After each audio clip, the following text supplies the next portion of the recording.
Damang-dama na ang excitement at school spirit sa Arellano University at Emilio Aguinaldo College na nagsagawa ng pep rally para sa pagbubukas ng NCAA Season 100. Nakatutok si JP Soriano.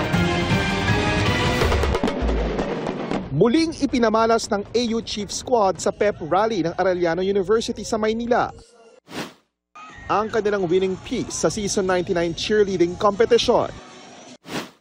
Buena manong pasabog lang daw yan sa todong paghahanda ng Chiefs sa inaabangang pagbubukas ng Centennial Season ng National Collegiate Athletics Association o NCAA.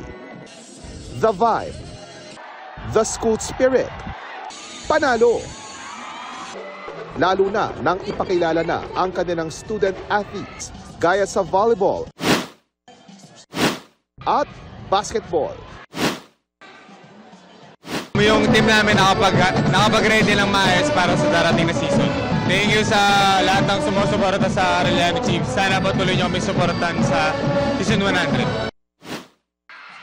Nakisaya at naghandog din ng performances ang ilang sparkle artists na sina Dylan Menor, Larkin Castor, Sean Besagas at Mikey Quintos. Di rin nagpadaig sa kanilang pep rally ang mga general ng Emilio Aguinaldo College o EAC Generals. Maging ang audience, game na nakilahok.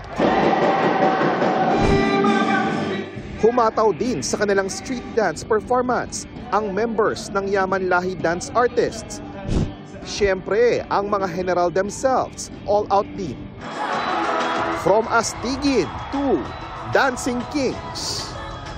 Para sa GMA Integrated News, JP Soriano, nakatutok 24 oras.